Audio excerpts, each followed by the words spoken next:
Hey everybody, welcome. Josh Lupresto, VP of Sales Engineering here, back as Season 2, part of Race to the Summit, here for another engineering deep dive. And today, here with a good friend of mine, Dave McPeak, Sky Data Vault. Dave, welcome.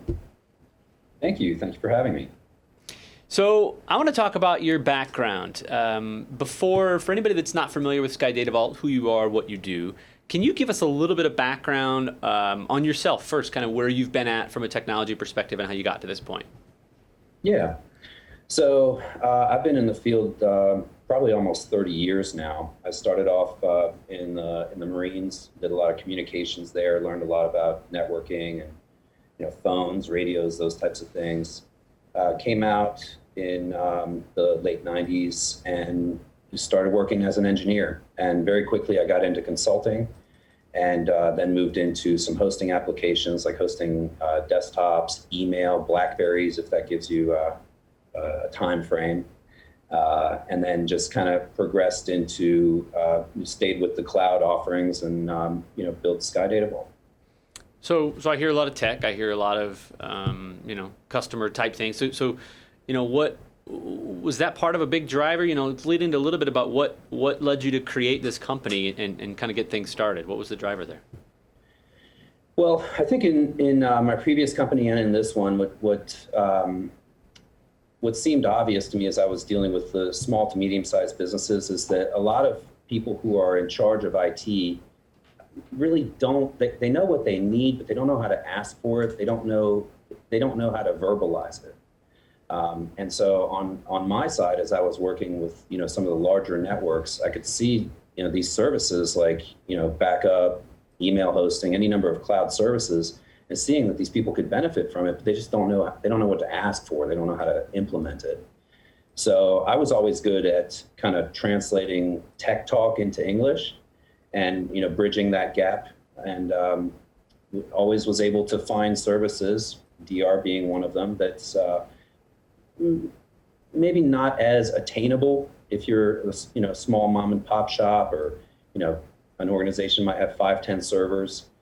Versus the organization has hundreds of servers, maybe cloud, data centers and things like that. So being able to bring that to them is always,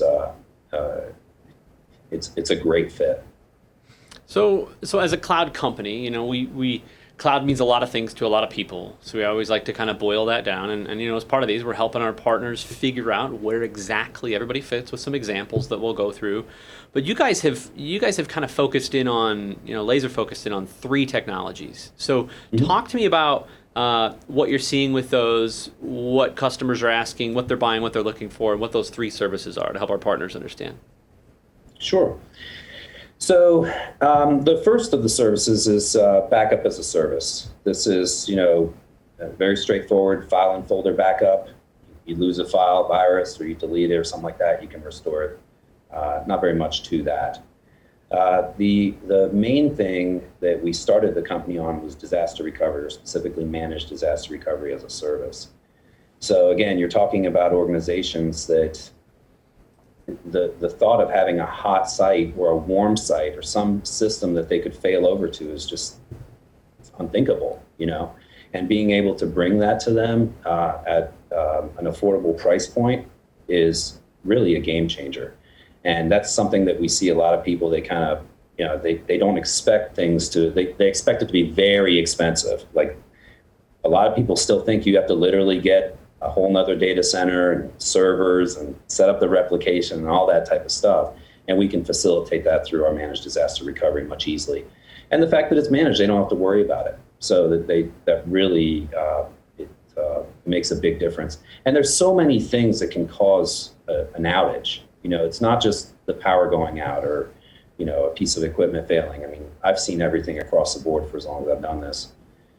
So it really addresses a need that specifically the small to medium-sized businesses are looking for. The third is what we call business in the cloud. The acronym is BITC. Most people would know it as infrastructure as a service. And this is where we host workloads for our clients. These could be mostly Windows workloads, but they could be anything from remote access to moving their entire network into the cloud. We've also seen a lot of what I call stretching into the cloud, where typically you're either local or you're running in a cloud-based instance. We're starting to see a lot more people who are saying, well, we're not really ready to fully move into the cloud, but we need an additional server, and we're going to be moving into the cloud into a year. Why would I buy this server? It's going to last me 3 to 5 years. So they kind of stretch into our cloud, and we can give them those resources on an as-needed basis. So I want to pick on a couple of those that you talked about. I want to pick up on the infrastructure, and I want to pick up on the DR. Customers have choices. They're looking at often a lot of different things that are out there. When we talk about differentiators, when a partner is bringing you in versus the customers looking at X, Y, and Z for backup or for infrastructure, what do you tell partners from a differentiator perspective? Pick us because of this. What resonates?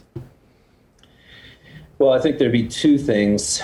The first is that we own everything. We own our network, all of the equipment. We rent our own space inside of data centers, of course, but the network is completely owned by us. We're not using any other clouds, for anything. And I think that the design there is very good. We didn't cut any corners. We speak about that with the customers. They know exactly what they're getting, and that's very important. The other thing, too, which I think is even more important, is our white glove service. So I talk to people all the time who they want to move into the cloud. They don't know how to do it. They wouldn't even know the first step of how to do it. Who do I call? Like, do I go to Azure? Do I go to AWS? Who's going to do it? Like, how do I do it? What are the pros and cons? We manage all of that for them. So with DR specifically, we will deploy, implement, and then monitor and maintain the system. So one of the biggest problems with DR or backups is people don't check them. They don't check. It's as simple as that. People don't check the backups, and they're not running for whatever reason. And then, of course, there's an event, and you need the data, and it's not there. So the white glove service where we manage everything for them, that seems to really, really resonate. People want to run their businesses. They're not interested in checking the backups, troubleshooting. Really, people don't want to buy new equipment. They want to have everything as a service. And this is, it fits perfectly into what they want to do, whether it's cloud or DR. Got it. Okay, good. You guys have a little phrase that you've coined called the Sky Data Vault Mousetrap. So talk a little techie here, right? This is an engineering video. Let's dive into your differentiators. I want to talk a little bit about your methodology, your file folder backup, your snapshotting. Walk me through that. Okay. So I'll tell you a little bit of history. When I first started the company, your only real option for disaster recovery was snapshotting. Snapshotting as a technology is fantastic. It's great for snapshotting.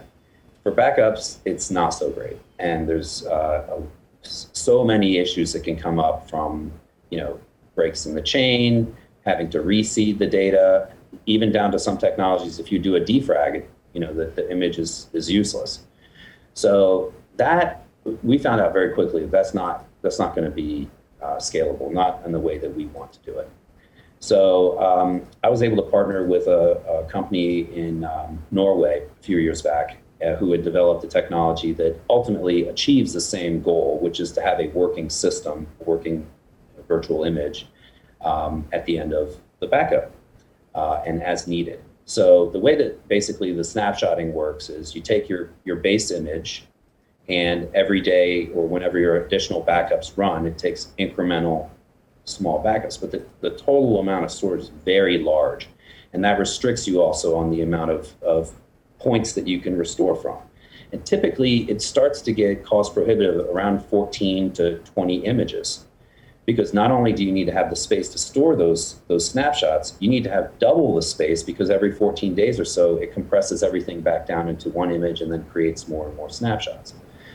So that's one of the challenges. So our technology uses same technology's been around forever, regular file and folder backup that a lot of people would be used to with Symantec or Veritas, Backup Exec, those types of applications.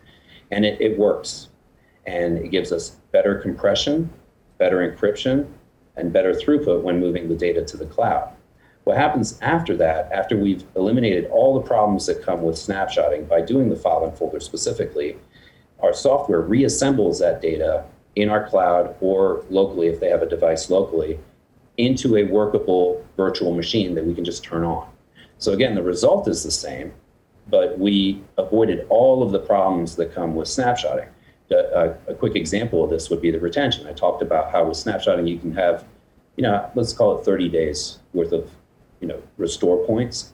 With our technology, we have unlimited as an option. And we do have some customers, accounting firms, law firms, they find that it's less expensive to do unlimited retention, which is literally unlimited, than to lose the data. It's way more cost effective to retain it.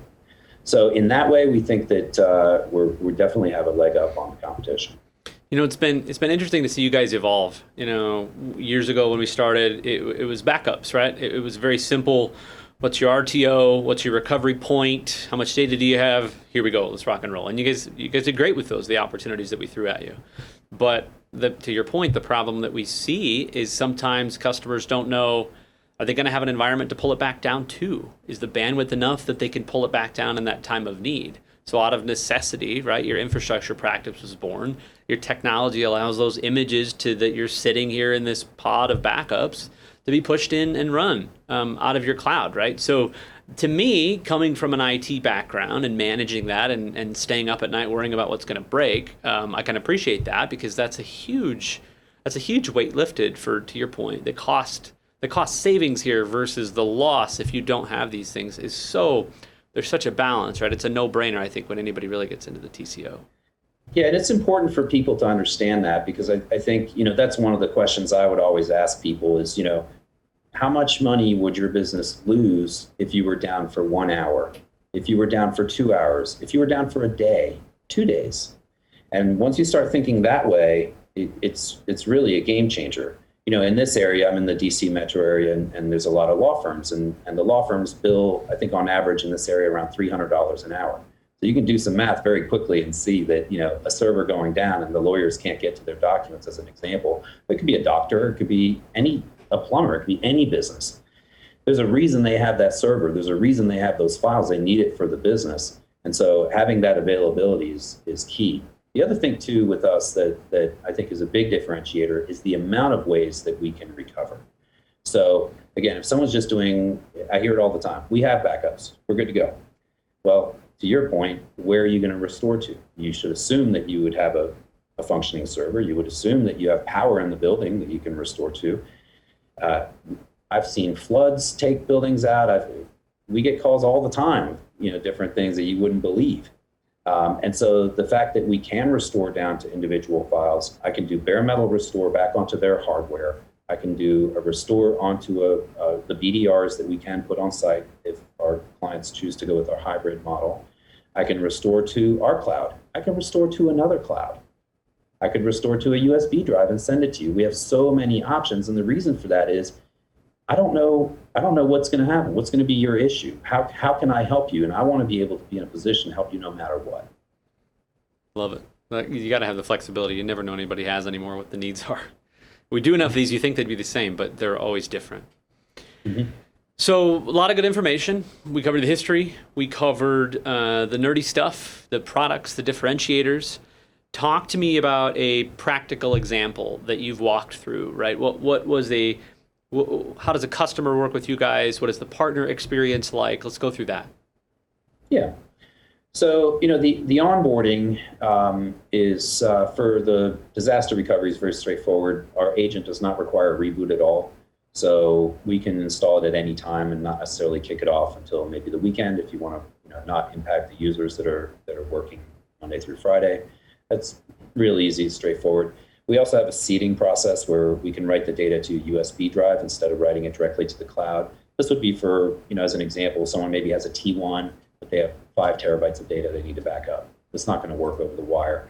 So we have that option, and we will manage all of that. We will send them the drives, we will have return labels, we'll import the data, we will take care of all of that information.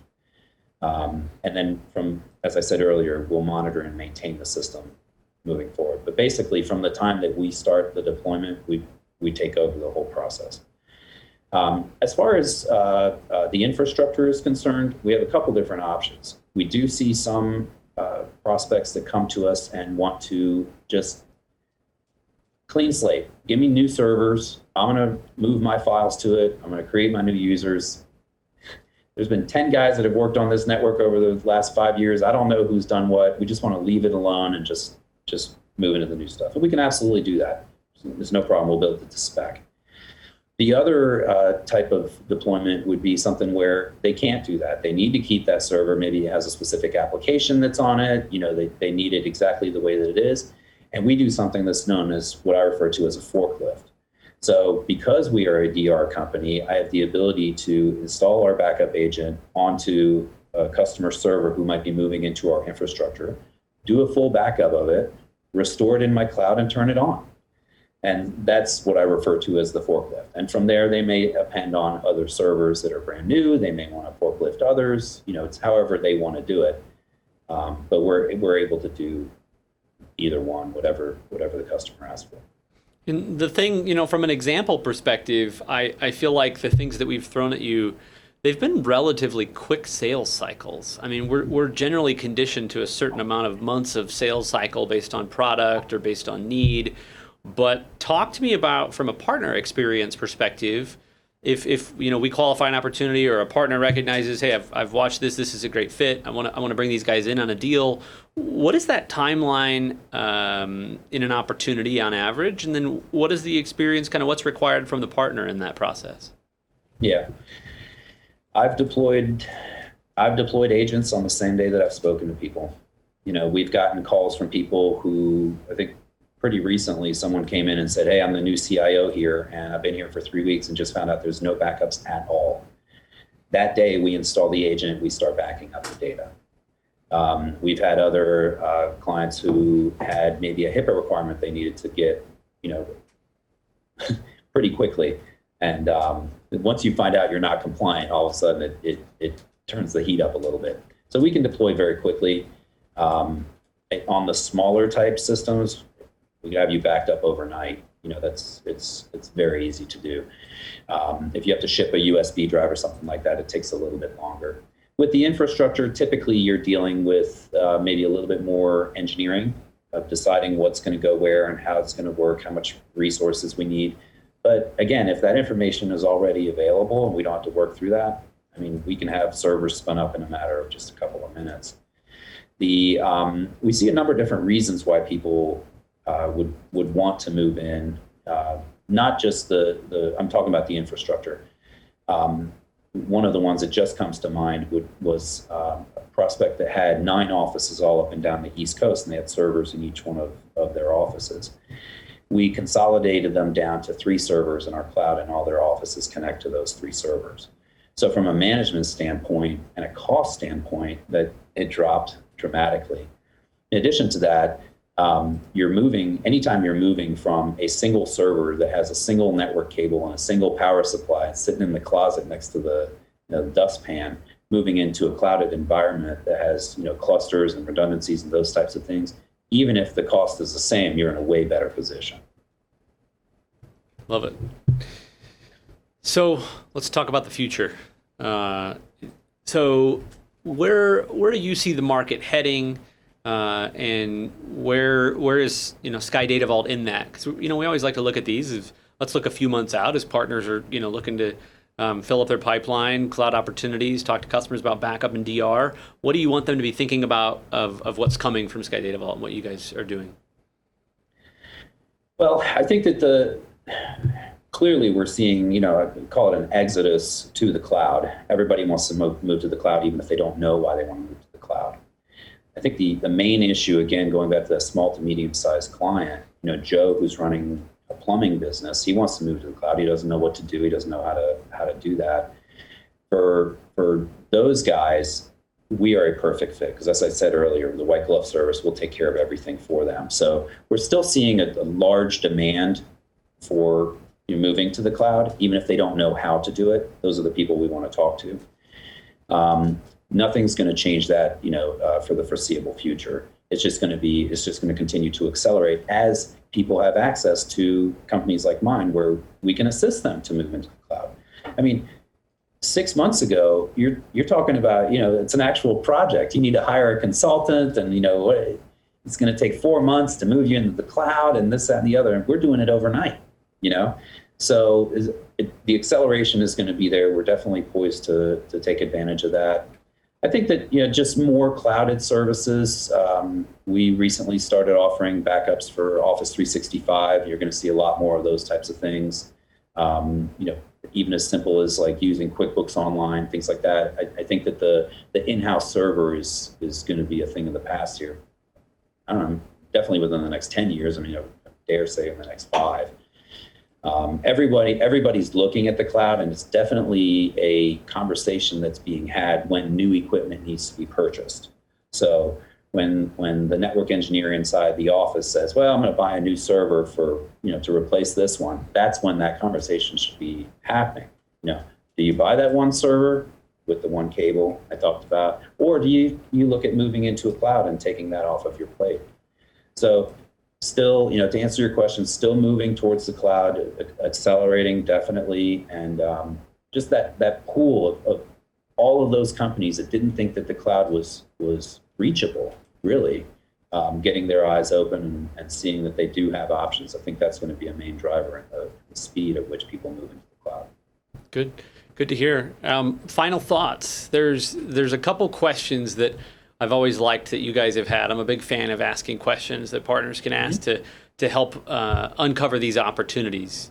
So see if you can guess the one that I'm going to throw at you here and put you on the spot. When partners go into an opportunity and they start talking to a customer about, hey, let's talk, I want to help you with backups, and you hear oh, we already have something. We've got a backup plan. What's your response to that? What do you ask those partners to say back to try to drive that conversation open? Yeah. So we do hear that a lot. The types of questions I would follow up with is, something as simple as, are they working? A lot of times the answer is going to be, I don't know, or no. It may not fit what the actual organization needs. A quick example might be someone's doing a backup to a USB drive once a week, right? But really they should be having hourly backups or daily backups, those types of things. You have to make sure that you're meeting the actual demand of the customer. Drilling down into those types of questions, are the backups working? If the backup is working, then the question would be, when's the last time you tested it? These are not prying questions. These are just normal, we want to look out for you. When's the last time it was tested? Just a simple restore. Well, you're either going to get a date or you're going to get I don't know, right? So you can follow that down, and even down to asking how much time is being used to manage those backups. I know how long it takes to manage backups. I do it all day long. But a lot of times what happens is, Susie, who's the office manager, is also in charge of IT and the backups.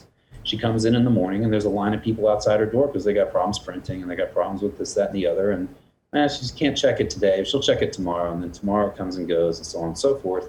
And then you have a failure. Good. Those are great. Appreciate it. Yeah. Okay. That brings us to the end. Appreciate it. We've covered some good ground here. So thanks so much. I appreciate the time. Ladies and gentlemen, Dave McPeak, Sky Data Vault. Dave, thanks so much for being with us today. Thanks for having me. Okay, appreciate it.